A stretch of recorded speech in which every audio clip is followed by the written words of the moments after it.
liar. I am no more a witch than you are a wizard. If you take my life away, God will give you blood to drink.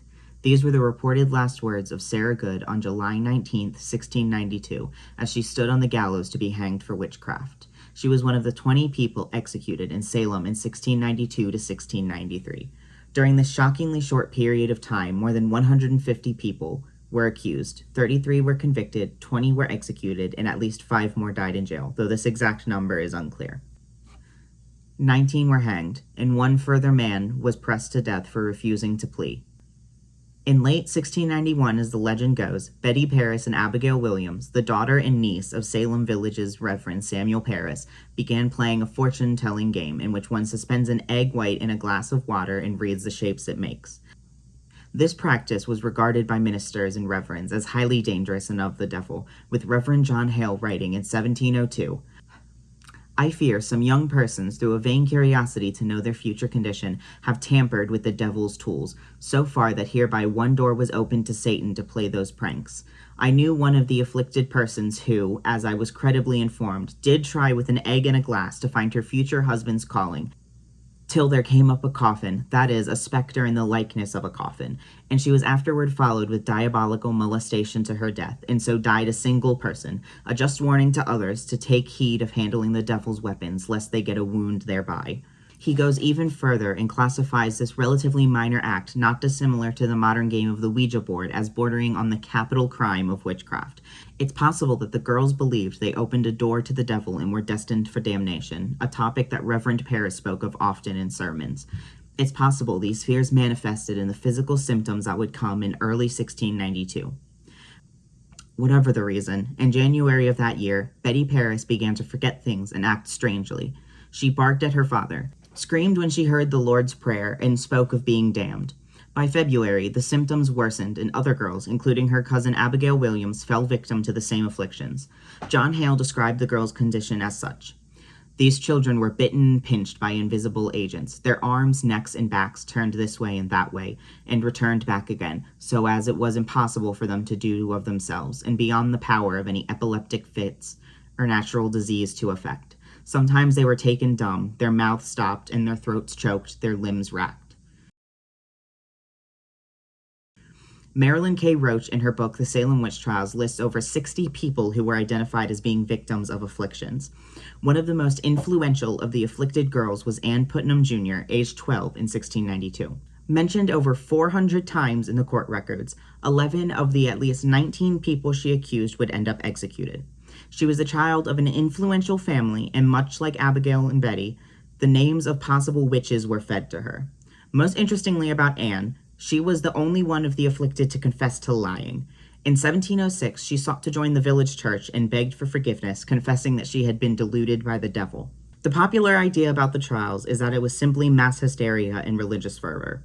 That is partially true, but more importantly, it was about social control. It was about punishing anybody, particularly women, who didn't bend to the will of the authorities, act in the way a proper woman should, or was simply inconvenient to the authorities in the village at large.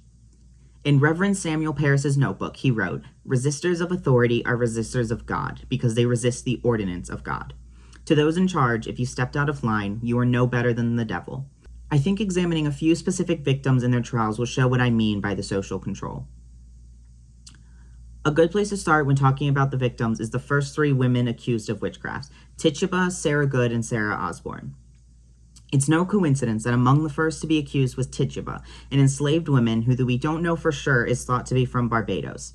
Reverend Parris, who she was enslaved by, owned a plantation in Barbados. She is identified in the court records as an Indian woman, so much of the evidence supports her being native, most likely from the Caribbean or South America. Her story is frequently misunderstood or misconstrued, in part due to her ambiguous ethnic history, but mostly due to racism and the fact that the facts of her life weren't considered important to preserve. She is often portrayed as African, being called the Black Witch of Salem, and the prevailing stereotype is that the girls became afflicted after she taught them voodoo. This latter point is directly contradicted by Tituba herself, as during her examination she denied ever practicing witchcraft in her own country. One of the inciting reasons for suspicion of Tituba is due to her making a witch cake, made of rye and the girl's urine, baked over ashes and fed to a dog. The cake was intended to be a counterspell, which would reveal the witch responsible for the girls' afflictions. However, the girls began to make a turn for the worse after this and began naming those responsible for their afflictions, beginning with Tituba. Tituba has borne the brunt of blame for sparking the hysteria, largely because she was one of the earliest to confess as well as naming others as conspirators. Her warrant was issued on February 29, 1692, and the following day she was examined in court. She confessed that she had hurt the children under command of the devil and that 4 other women, namely Sarah Good and Sarah Osborne, also harmed them. Her confession cemented the idea that there was a witch conspiracy in Salem, so many have laid the blame squarely on her shoulders. She spoke of hogs, cats, dogs, and a little yellow bird that suckled from between Sarah Good's fingers. Hairy imps, white-haired men, and creatures with wings in the face of a woman characterized her confessions. She claimed to sign in the devil's book and write on sticks and poles in the night along with Good and Osborne. Her tale was captivating and convincing to the magistrates and was a solidifying testimony to the belief that witchcraft was rampant and alive in New England. It was believed that a liar was unable to keep their stories consistent, so the fact that she answered the questions the same way in both her examinations made the magistrates believe she was telling the truth. But, of course, she cannot be blamed for the Salem witch trials. Confessing to witchcraft was the only way to avoid execution, and to the court, confession was often as good as proof. Cotton Mather, in Wonders of the Invisible World, speaks of the recovery of witches not gone beyond the reach of pardon, and said of confession, "If once a witch do ingeniously confess among us, no more spectres do in their shapes after this trouble the vicinage. If any guilty creatures will accordingly to so good purpose confess their crime to any minister of God, and get out of the snare of the devil, as no minister will discover such a contentious confession, so I believe none in the authority will press him to discover it, but rejoice in a soul saved from death." He also lays out Mr. Perkins' way for the discovery of witches, in which he says, "Among the sufficient means of conviction, the first is the free and voluntary confession of the crime made by the party suspected and accused after examination. I say not that a bare confession is sufficient, but a confession after due examination, taken under pregnant presumptions. What needs now more witness or further inquiry?" Furthermore, Tituba said she was beaten by Samuel Parris, which most likely would have continued until she confessed. She had no option but to confess. There was no innocent until proven guilty in these cases. Their guilt is already assumed by the time they get to court. In both of her examinations by magistrates Ezekiel Cheevers and Jonathan Corwin, Tituba is asked, "Why do you hurt these children?" She was assumed guilty before she even pled as such. She would have seen confession as the only way to survive. Additionally, ministers and magistrates already believed that witches worked together in groups, so they likely wouldn't have accepted the confession of a solitary witch. The more fantastical her story and the more people involved, the more likely the magistrates were to believe her. It's important to remember that she wasn't being vindictive in trying to let others take the fall for her. She was an enslaved woman who was beat until she told them what they wanted to hear. She eventually recanted her confession, enraging Reverend Parris and causing him to refuse to pay her jail fees. She languished in prison for another 13 months after this. It's unfortunate that so little of her story is recorded. We don't know where she was truly born, when she was born, and we don't even know if Tituba is her real name.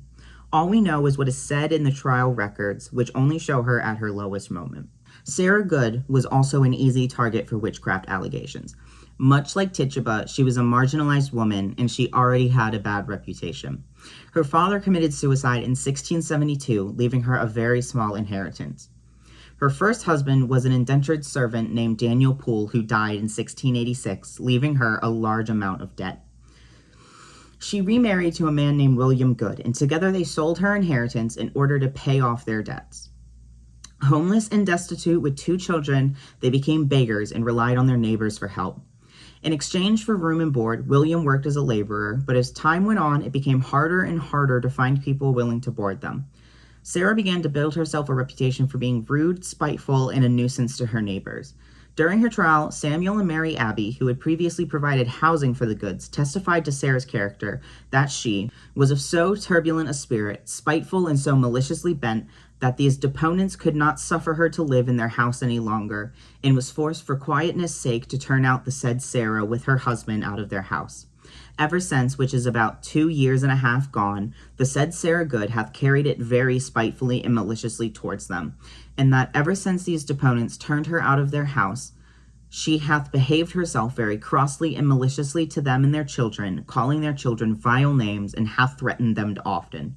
These neighbors attributed the deaths of their cattle and other livestock to her, which is a commonality between witchcraft allegations. Even the Malleus Maleficarum, an infamous 15th century witch hunting manual, has a whole section about how witches supposedly harm or kill cattle or dry up their milk. In many trial records, mention of dead cattle is very common and used as evidence of witchery. Both her husband and her daughter testified against her. Her husband testified that, quote, he was afraid that she either was a witch or would be one very quickly, and that while he had never seen her do witchcraft, quote, it was her bad carriage to him, and indeed, said he, I may say with tears that she is an enemy to all good. He also said he saw a wart or teat a little below her right shoulder, which he never saw before. Unexplained marks, often referred to as witches' marks or witches' teats, are often used as evidence that someone is a witch.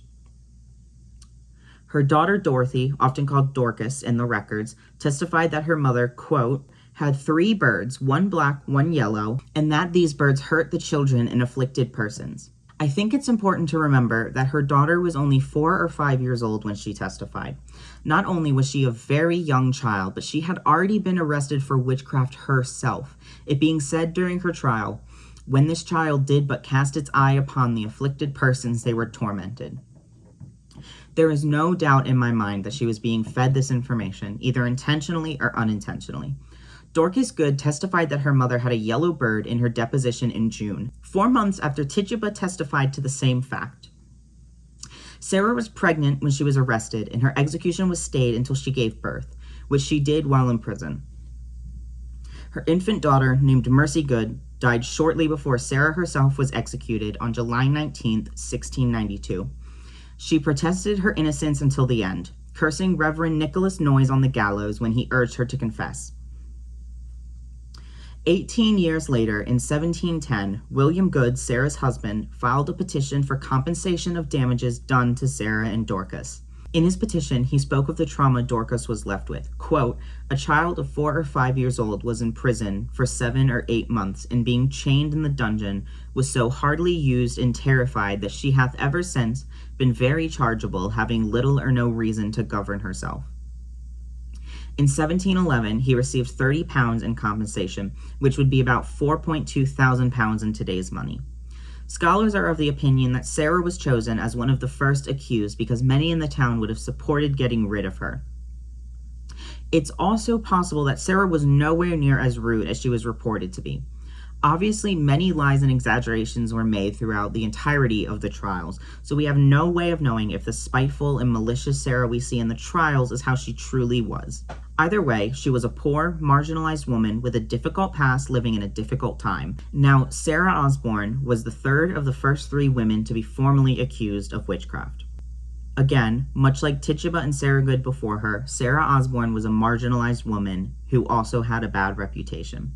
Sarah's first husband, Robert Prince, died in 1674, leaving his land to his and Sarah's 2 sons, aged 2 and 6 years old. Shortly after Robert's death, she hired an indentured servant, an Irish immigrant named Alexander Osborne, to help on the farm. They lived together for some time before they eventually married, which caused rumors to spread. People believed that Sarah and Alexander had some kind of physical or sexual relationship prior to their marriage, which obviously was condemned by their Puritan neighbors. After her marriage to Alexander, she attempted to take control of the estate left to her sons, sparking a legal battle which continued until her arrest in 1692. Perhaps most importantly about this legal battle is that her first husband's neighbor and brother-in-law was Captain John Putnam, who was also executor of his will along with Thomas Putnam. Thomas Putnam's daughter, Anne Putnam Jr., was one of, if not the most prolific accuser in the trials.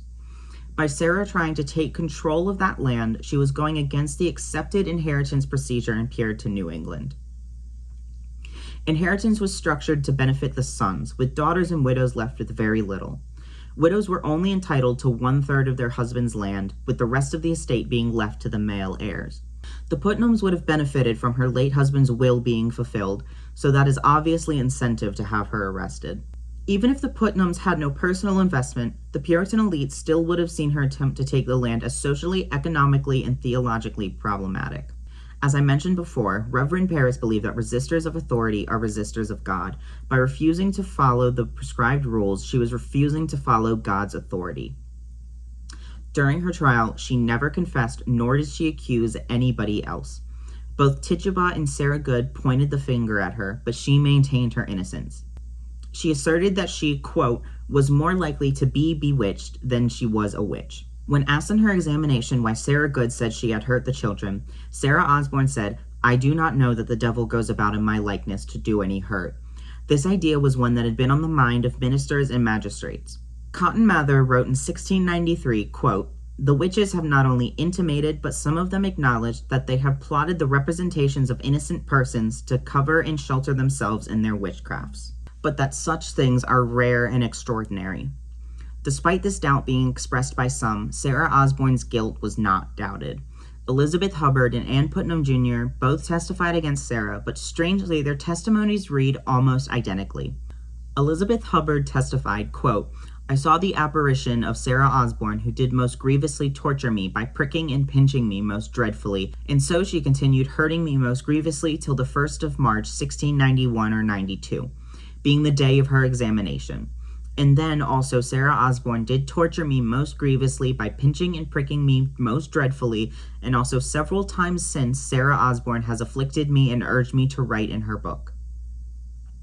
While Ann Putnam Jr. said, quote, "I saw the apparition of Sarah Osborne, the wife of Alexander Osborne, who did immediately torture me most grievously by pinching and pricking me dreadfully, and so she continued most dreadfully to afflict me till the 1st day of March, being the day of her examination. And then also she did torture me most dreadfully in the time of her examination. And also several times since, Sarah Osborne has afflicted me and urged me to write in her book." This makes it seem as though their testimonies were not actually written by them, and were rather written by the court or somebody else involved in the proceedings.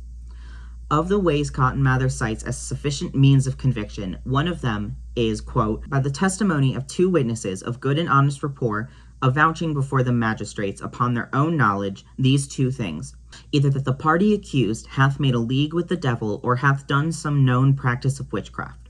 While I can't know for certain how their testimonies came to be, it does seem mighty convenient that 2 witnesses deemed trustworthy had the exact same testimony. Sarah Osborne never saw trial, nor was she hanged, because she died in prison on May 10th, 1692, aged 49 years old. Much like Sarah Good, she was a woman who did not conform to the expected roles of women in Puritan society. In October of 1692, William Phips, governor of Massachusetts Bay, ordered a halt in the court, and that spectral evidence was no longer to be accepted. This order conveniently came shortly after Phips' wife, Mary Phips, was accused of being a witch. In early 1693, 3 more people were convicted, but by May, everybody held in custody was pardoned by Phips. In 1697, the General Court of Massachusetts held a day of fasting in remembrance of the trials.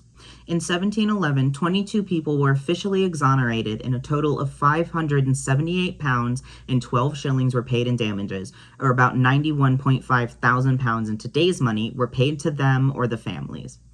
The last 11 convicted people were not officially exonerated until 2001. Salem is far from the first or the last time witch hysteria has gripped a town, but it remains one of the most well-known and obvious cases of the social control motivation of such accusations.